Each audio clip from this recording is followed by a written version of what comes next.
All right, this is Your Place's Call. You are listening to Theatrical Thoughts. I'm Emily Wyra. And I'm Jessica Fight.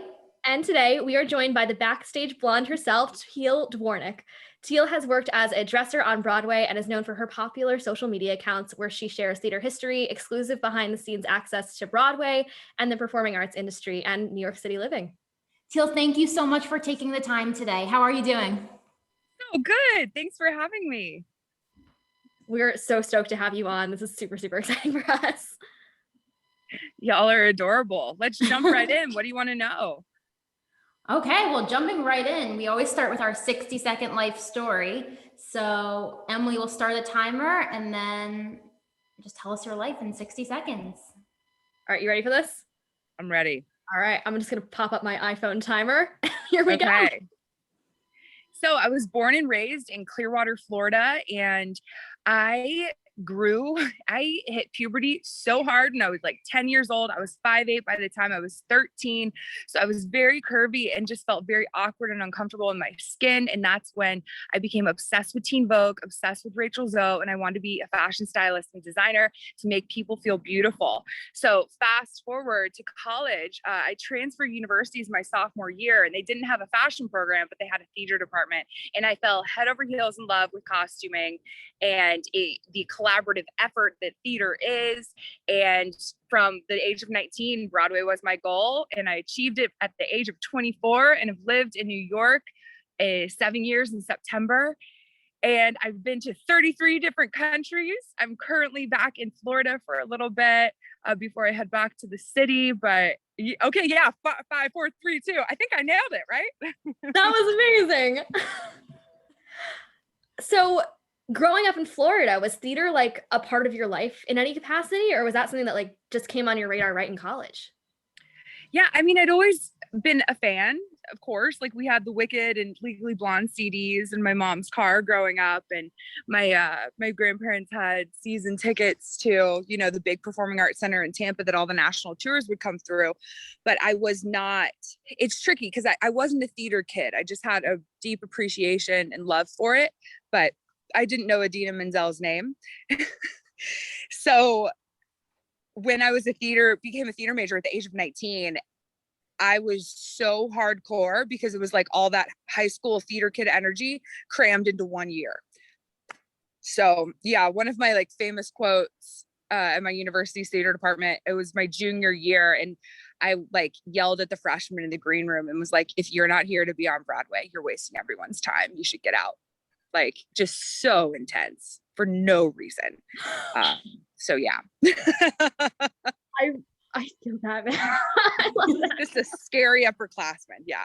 And we like really low stakes, but I feel like that's kind of how everyone's theater department is, Yeah, I would say so. That would definitely be Emily and me. So kind of coming in, you talk about coming in as a fashion design sort of inspiration. What was that transition like going from fashion design into theater tech? Like, how did you make that leap? What was that process like coming into college? Well, I think like one of the biggest like learning curves for me was the, 5 foot, 15-foot rule that you have as a wardrobe person in any costume shop across America. Like the costumes do not have to be 100% perfect in the way that they do for fashion design. So I was so used to like meticulously every single detail of the garment had to be perfect. And multiple times, like the wardrobe mistress at my university would be like, no, you got to pick up the pace. Like we are not looking for perfection. So that was kind of funny.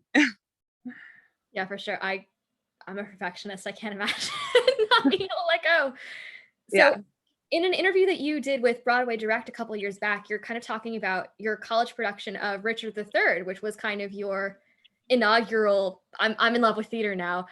So give us kind of a walkthrough of that process and like kind of that experience, how that was the thing that made you fall in love with theater. Well, yeah, I mean, it was the fall semester. It was the first show the theater department was putting on that year. And I I was just completely like adopted into the theater department. It became like an immediate family, you know, in the way that anyone has experienced the community that theater fosters naturally. And so lots of late nights in the costume shop and sewing period gowns. And it was just so cool and exciting, like seeing, you know, like these pieces of fabric, like come to life because of me. And then suddenly they're on stage, and I also got to be a dresser for that show. So yeah, it was really exciting and fun. And I, you know, I didn't have any friends. I didn't know anyone at this new school. So just getting to know the other theater majors and learning more about like what my new major would even entail, and watching the design process, you know, obviously an upperclassman was designing that show. It was all just fascinating. I was thrilled to be there. Yeah, for sure. So I guess set the scene. Like what's going through your head in those late nights in the costume shop? Like what is that like in that first experience for you? It was just kind of electric. I'm an Enneagram 3, so I really thrive on achieving things in my everyday life. So it just felt really good to work hard. Yeah, it was really, really good. And I was coming from a very, very different academic setting at my last university. So it was 180. I was just really, really focused on school over partying, which, you know, my parents were thrilled about. But I think the big takeaway for any like of my little sisters listening out there is that you just never know. You just never know what's going to happen in your life. And I don't believe that everything happens for a reason, but I think that really beautiful things can come out of like hard decisions. Like it was hard. It was a hard decision that I made to transfer. And like, I was really taking, you know, just a step into the unknown. I didn't know what like being a theater major would entail. I didn't even know like what career path that could take me on. And here I am now, you know, like I work at the greatest show in the entire world, Wicked. So you just, even on days when life seems impossible, like something good can still happen. Yeah, that's amazing. And Emily and I can confirm that Wicked is the greatest show ever. So, so fast forward, you moved to the city. What was your first reaction? And like, what did you think about the city those first few months? Well, so right after I graduated from college, I worked at Stage Door Manor, this legendary kids theater camp in upstate New York. So that was like a little tease of like New York City. You know, I flew into the city, but then had to take a bus upstate. But, you know, once camp was over, I went and stayed in the city for a few days. And I was like, I have got to get back here. And my means to an end to get back to New York City and be able to like thrive and support myself was I went and worked on cruise ships for 2 years and just saved a ton of money, traveled the world. I was a wardrobe supervisor on board ships for the singers and dancers and the production cast. And then, yeah, I moved to the city in the fall of 2014. And it was just, I mean, it was electric. Like I was so happy every day, but I also hit the ground running. I definitely did not have a normal like early 20s in NYC experience that most people have, like going out every night and going to brunch and stuff. Like I was there with a purpose. So I would, you know, just be hustling, getting my resume out there. I worked at the Queen's Theater. That was like my first job in the city as a wardrobe supervisor. And it's wild because one of the stars of the play that I was working on was the original Nessa Rose in Wicked, Michelle Federer. So, and she married Norman Leo Butts. They met backstage at Wicked. So it was just one of those full circle moments. Like I was literally like at the show when I got the email from Wicked that they wanted me to come in and interview. So yeah, so 3 months after New York, that's a small world experience. That's so cool. Yeah, so 3 months after I moved to the city, I started working at Wicked on like January 4th, 2015. I'll never forget. And then from there, my schedule got even more intense because I started as a swing dresser. And for anyone who's listening who doesn't know, in any like backstage crew position, they have like a B team who are swings, who aren't full-time members of the team. But if someone calls out sick or goes on vacation, there are people trained in the, in the union that can like hop in and work the show. So I learned like, gosh, 7 or 8 different tracks at Wicked. And then in July of 2015, I started working at Aladdin, and then I swung 16 tracks between the 2 shows.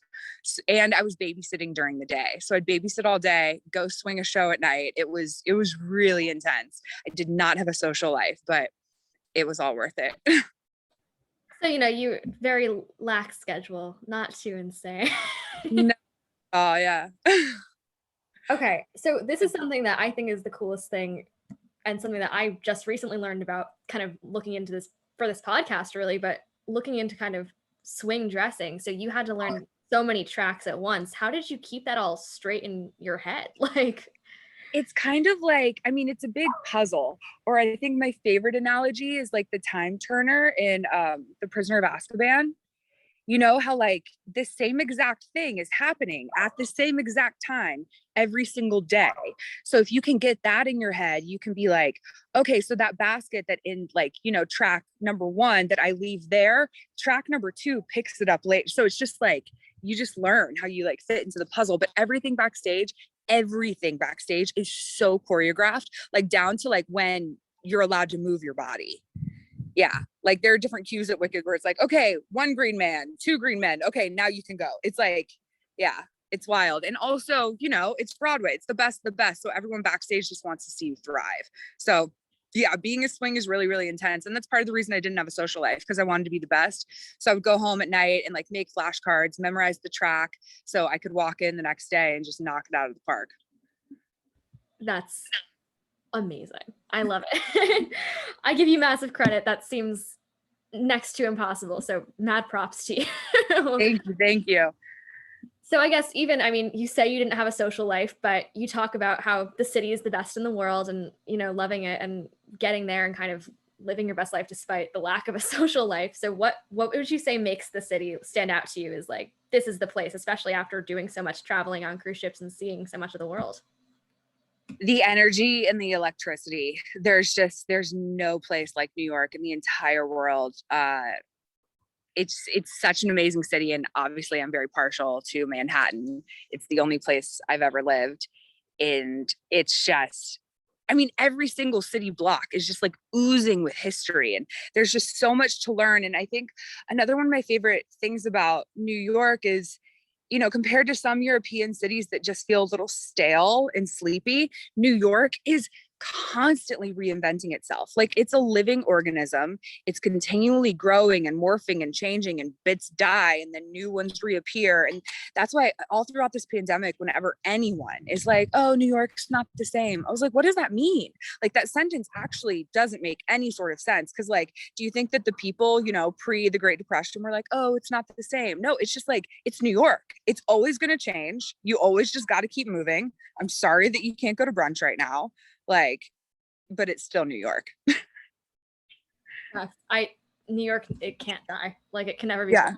It's just another reason that I love it so much is like, you can just walk down the street and like run into someone, or just be like, hey, what do you want to do tonight? I don't know. Let's just wander around. Like the amount of time, like my best friend Kaylee and our favorite game to play together is just like, we just wander and then we take turns, like choosing if we're turning right or left. And then we just like end up in a bar and, it's just like, there's so much to explore all the time. So I guess in conclusion, it's a great city if you have attention deficit disorder. I think we have to do that when the world's back open. I think we have to do that. Very fun game. I miss the city. It's my favorite place in the world. I'm dying to move over there. Just, the electricity of it. It's the best place in the world. I love it. Yeah. So out of every place that you've been in New York City, what are your favorite spots that only real New Yorkers know about? Oh, that's so hard. I mean, I think any place in the West Village is impossibly cool and chic. There's so many wonderful restaurants and bars there. I love this one tiny bar called Employees Only. That's a cool one that only locals know about. What are some other fun things? That's so hard because I'm kind of a wealth of knowledge in this area. So then it's overwhelming to just choose one thing. During the summer, Sheep's Meadow is like a whole social scene in Central Park. Yeah, there's just like all sorts of different pockets to explore. I don't think I answered your question. See, I'm trying to get Jessie to come with me to the Village because I'm obsessed with the Village. It's like my favorite place. And every time I tell her, I'm like, Jessie, we have to go to the Village. So I agree with you. West Village, 100%. So much culture there. So I guess looking back at your time in the city, what piece of advice would you give somebody, you know, not based on anybody in this Zoom call, who wants to move to the city and like looking ahead? What advice would you give someone who's looking to move to New York? Well, it's tricky because, you know, I love being a cheerleader and being like, go chase your dreams. But especially now, I just feel like people need to be realistic because, yeah, living in Manhattan is my favorite thing. It makes me impossibly happy every single day. But a lot of kids at home just don't fully understand how expensive it is. So, you know, I have a lot of friends, or, you know, even my parents, like I pay more in rent than most people pay on their mortgage. And that's just the facts. So yeah, chase your dreams, but also be realistic about, you know, I mean, the current theater situation that's happening in New York right now, and also about your financial situation, because yeah, it's an expensive place. Yeah, absolutely. So keeping up with making that crazy rent, you're working at Wicked. You even mentioned like working babysitting during the day, but I guess let's break down kind of what your role as a dresser entails on Broadway and like what a day in your life looks like to get to work and what you do at your job. Yeah, so I've been a full-time dresser since 2016. I was full-time at Aladdin for 9 months after working at Radio City dressing the Rockettes for a Christmas show. And then Wicked stole me back, and I've been full-time there since 2017. And so as a dresser, you arrive 2.5 hours before the half-hour call. And the half-hour call is like when all the actors have to be in the building. So half hour before the show begins. So we get to the theater and then wait for like the call sheet, so we know what actors are in the show that night or what swings are replacing people. And then we preset all the costumes. So at Wicked, the Gershwin Theater is gigantic. So we don't keep the costumes backstage overnight. We bring everything up during our presetting time on big rolling racks. And then that's when we like from there, like set up the quick change booths, set up, you know, the preset baskets for really fast changes that happen like in the wings and not in a booth. And, you know, if there's like any sort of minor repair that the day workers miss, you know, I'll do like some light hand sewing. And then I pretty much just plant myself in the female ensemble dressing room to, you know, once the girls all start getting ready for the show, I help them in any way, get them zipped up, and yeah, then it's showtime. So then backstage, once the show starts, I'm literally in the wings, quick changing people, keeping everything organized. And it's nice because the way that the show runs, act 2 isn't very ensemble heavy. So during that act, we reset the show for the next day, as well as continue to like, you know, change the girls into whatever they're doing. That's so cool. It's so interesting learning about all this backstage stuff. So right? going back, so talking about Wicked, what do you think was your favorite part about the job compared to Aladdin? Like, how did it differ, and like, what were your favorite parts about both? Oh gosh, what a hard question. I can't even compare the two because they're such different experiences. Wicked has always been home based. You know, I feel like that's like where I grew up. Yeah, I started working there as like a 24-year-old, like brand new to Broadway. It was my first show. And so, yeah, I definitely feel like I grew up there. And I mean, I love those costumes. They're so fun to play with. And I love how big it is. I love how many people there are in the building. But then Aladdin was an amazing magical experience because it was a very young show. So it was very young, you know, Broadway debut, strong camaraderie, very, very strong community, very much a family atmosphere. It was like one of the best experiences of my life. And I also became best friends with my other best friend, LJ, there. And some of the girls that I dressed, I still consider like big sisters. Yeah, working in Aladdin was pretty unreal. Everyone would like, some nights people would just stay in the dressing rooms and, you know, talk, or like we'd open a bottle of wine. It was wonderful. That's so fantastic. Yeah. So I guess, how would you say that sort of camaraderie impacted the work? Like, did that make it, what about that camaraderie would you say was like the best part of it for you? I think that because it wasn't like clocking in and clocking out, I was so excited to go to work every day, like truly thrilled. And then, you know, after work, we would all go out together. And I think that's one of the saddest parts of the Broadway shutdown during this pandemic is our community is just so unique and so small and tight knit. And most people left the city. So, you know, like in any other community, yeah, it's like COVID affected everyone in some way, but like communities weren't completely disbanded in the way that ours was.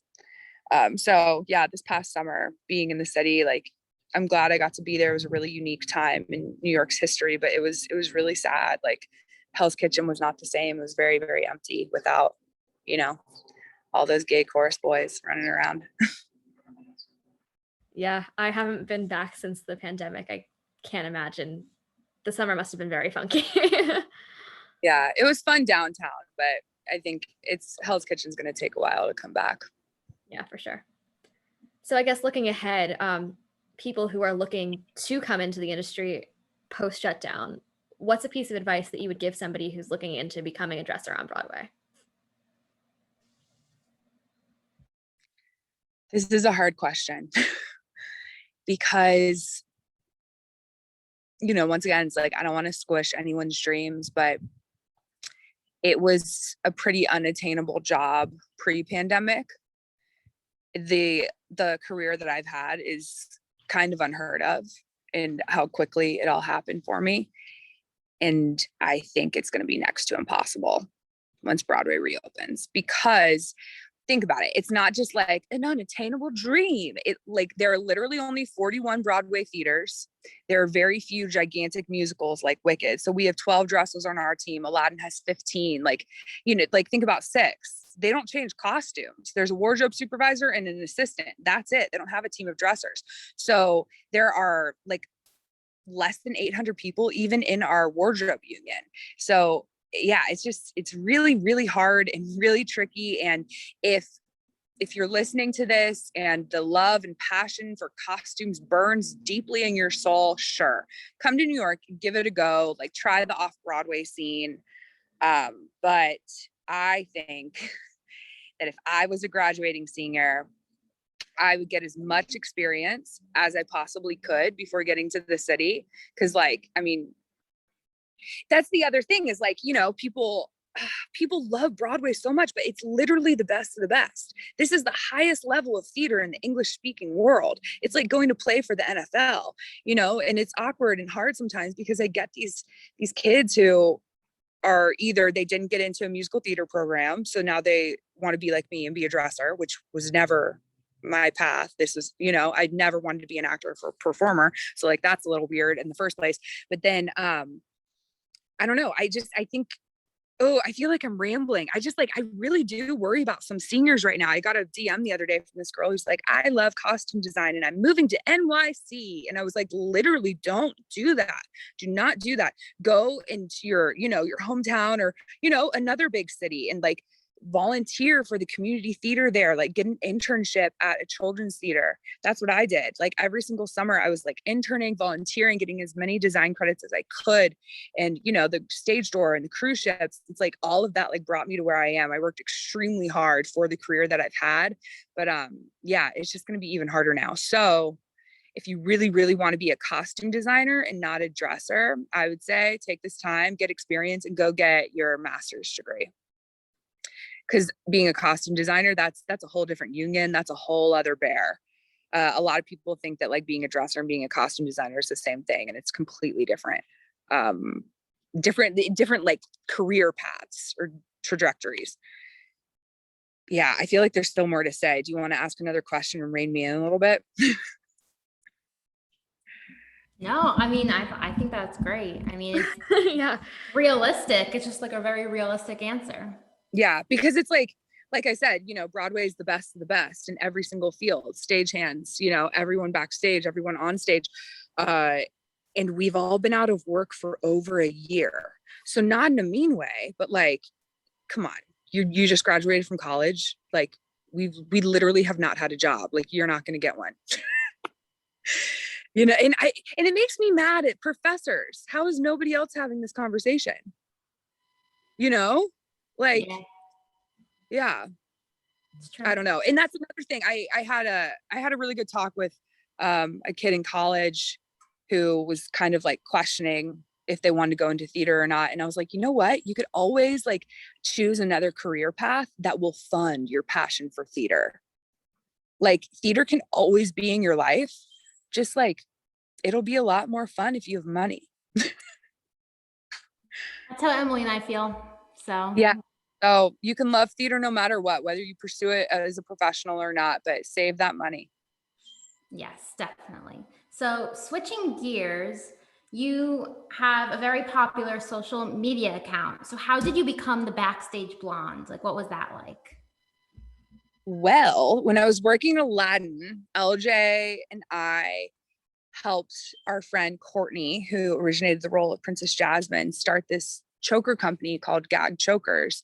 And it was like during, Snapchat was super popular at the time. And I just noticed that people were so much more engaged and interested in seeing our lives, like hanging out in her dressing room and being idiots backstage than they were when we would do like, super like glammed out photo shoots. And I was like, wait, there's something there. And then on top of the fact that like there was a giant gap in the market for any sort of Broadway influencer, no one was doing it at the time. No one was making Broadway and theater cool. I like theater merch is, pretty dorky across the board, and no one was making anything that I would ever wear. And so I decided to like fill that hole. And it took some like trial and error, and we finally got to the name, the Backstage Blonde. And so I'm a registered trademark and an LLC. And yeah, I launched it in 2017. So what is that, like 4 years ago? And yeah, it's been really, really fun, especially like throughout this, crazy, horrible year of the pandemic. Like still having a creative outlet has been, a real lifesaver. Yeah, for sure. So, I mean, I'm a total nerd, but I'm really curious as to the process of like becoming a trademark LLC. Like, what process did you have to go through in order to make that happen? I hired a intellectual property lawyer who like specializes in, creative law. So yeah, my dad's a lawyer, so I like having everything protected. So if you want to start a blog or, be an influencer, number one, buy the domain names, get that .com. Number two, just stop comparing yourself to other people and just start writing, because you're only going to improve. You're only going to get better. The first stuff you put out there, like eventually you will feel embarrassed by it. I do. But I think that's part of it. Like, don't wait. Like if you want to do something, just go for it. Yeah, absolutely. So thinking about your Instagram account, one of the things that I love following is all of your Broadway history, Broadway trivia, New York trivia. So I guess, how do you come to learn? Like, how did you learn all of this stuff? Where does this bounty of knowledge come from? It's all self-taught. I mean, my parents were both history majors, so I grew up in like a family that's very passionate about history and, visiting museums and historical sites on family vacations. But when I first started the blog, I did a blog post about why is it called the Great White Way, and like how did Times Square get its name. And so I really just started with like questions that I wanted to know as like a Broadway person. And from there, like the history of New York is just so deep and fascinating, and there's just so many like fun little facts all throughout it. And I just couldn't stop. So it really is like when you like go to like do any sort of research on New York City, it's a rabbit hole, because everything's connected in some way. It's really interesting. Definitely. So out of all of the fun trivia and facts that you've shared, what do you think is the coolest piece of history that you like to share? The coolest? Oh, that's so hard. I'll give you like 2 or 3. So the Booth Theater, which is like right behind the Schubert, it's one of the oldest theaters on Broadway, and it's named after Edwin Booth, who was like one of the most famous actors in the early 1900s. He was an American, and his stupid younger brother was John Wilkes Booth, who assassinated Lincoln. Isn't that wild? I know. That's how annoying insane. to like be that older sibling. Yeah. Another one that I recently learned that I think is so funny is Macy, like the guy who started the department store. When he was 19 years old, he was working on a whaling vessel off the coast of Maine and got a red star tattoo on his hand. And then later in life, when he started his business, that became the symbol. Right? I It's can like never there's look just at it so the same many, way. Oh my God.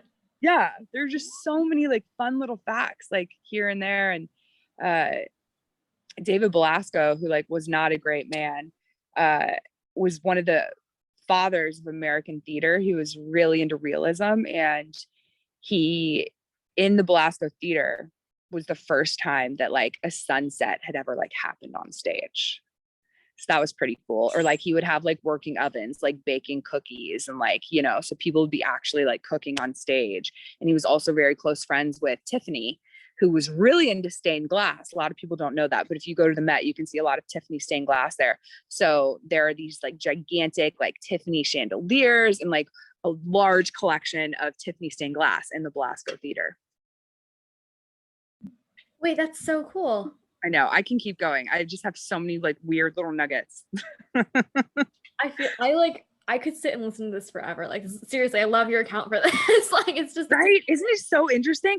Well, Yeah. like that was the other thing is like, I don't know, because I love theater, but I'm not a theater fan in the way that people just sit online and watch bootlegs of their favorite stars.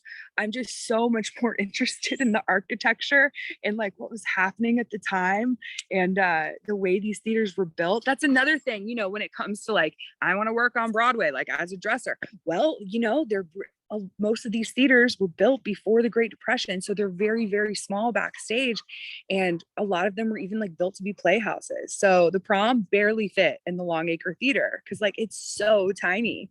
Like the dressing rooms are really, really small because it was meant to be a playhouse.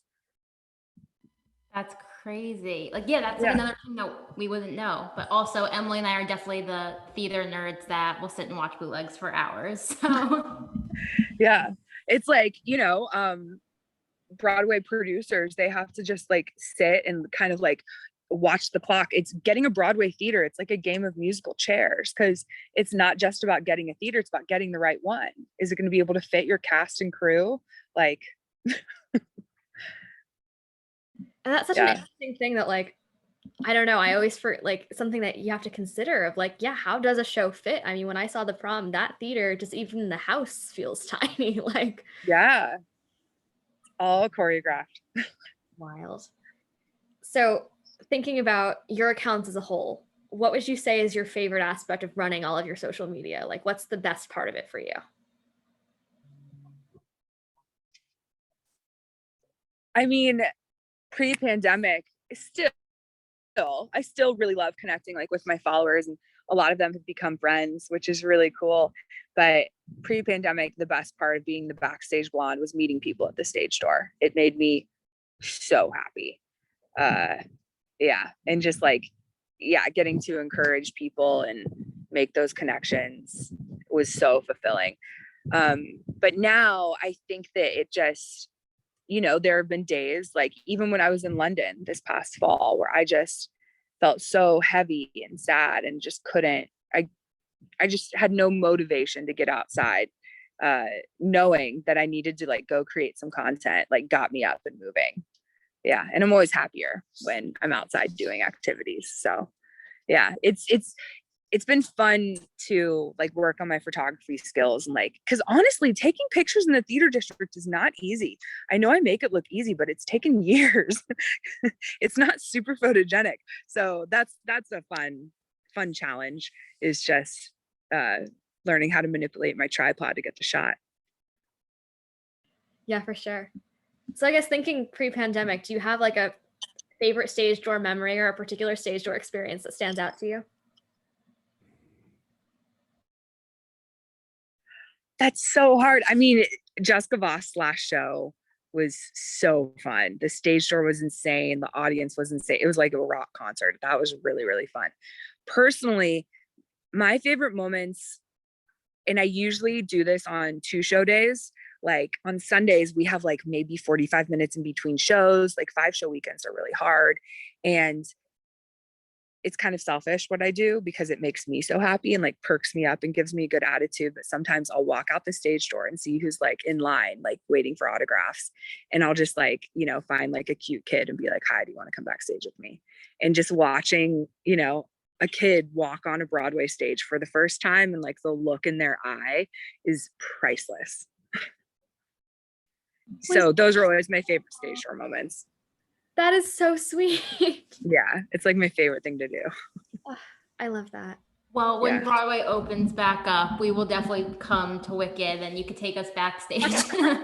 I know. Yeah, please come visit me. Hopefully we can do backstage tours again at some point and get things back to normal. But yeah, I can't wait to be back there. And I think that that's one of the coolest parts about getting to work on Broadway is knowing that you're part of something so much bigger than you. Like I get to help facilitate magic.